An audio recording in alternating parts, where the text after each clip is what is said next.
Hey, my reactors, we back with Women of the Battle when we start off with Tamar and Rizpah.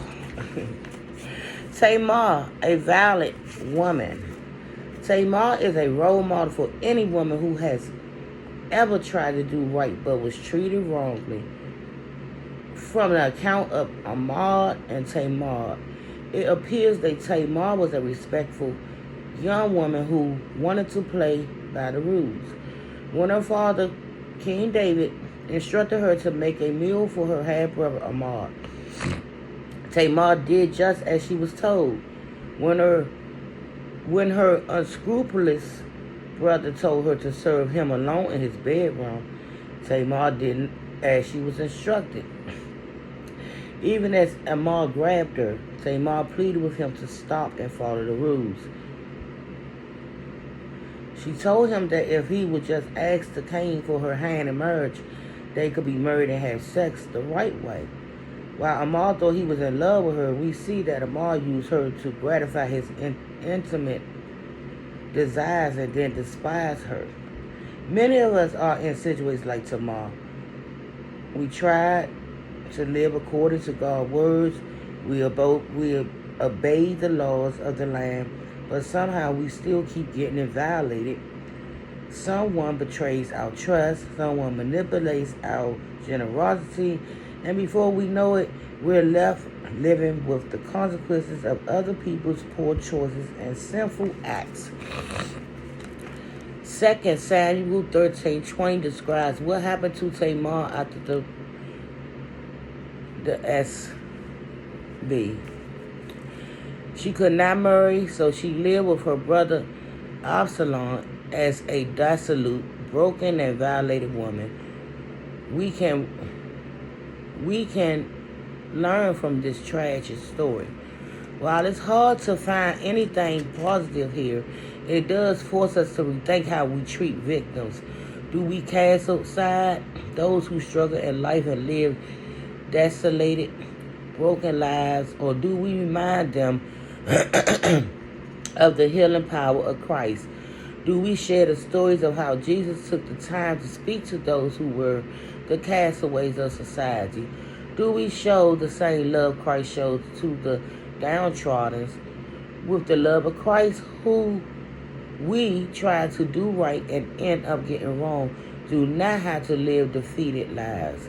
Our brokenness can be restored and our tragedies can become testimonies of the true, unconditional love of Christ.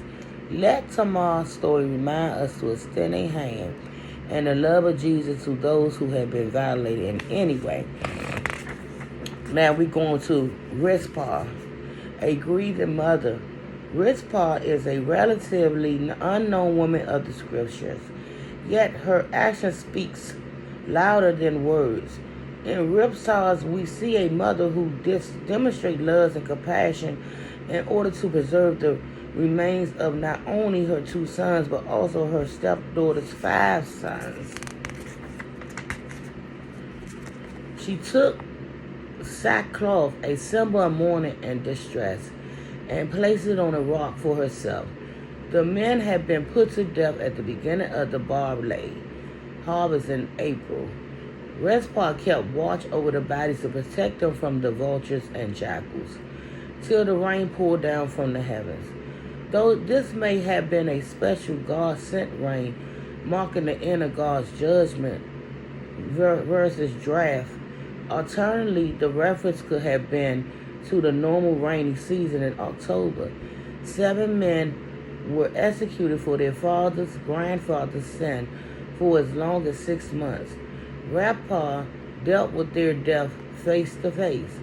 When King David heard of Rizpah's vigil, he was moved by her example and provided a proper burial both for these 7 men and for Saul and Jonathan. While Rizpah couldn't save her son's life, her courageous protection of their bodies and after death was rewarded. Rizpah prompted an act that blessed the entire land. Mothers of all over this nation, especially African American mothers, has found themselves in Rizpah's position.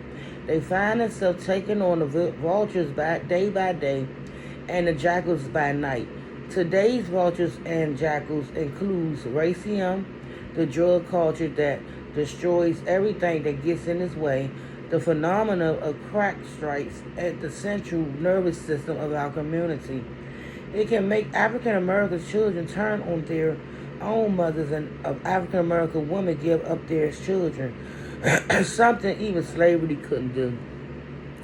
Statistics continue to knock at the door with tragic news.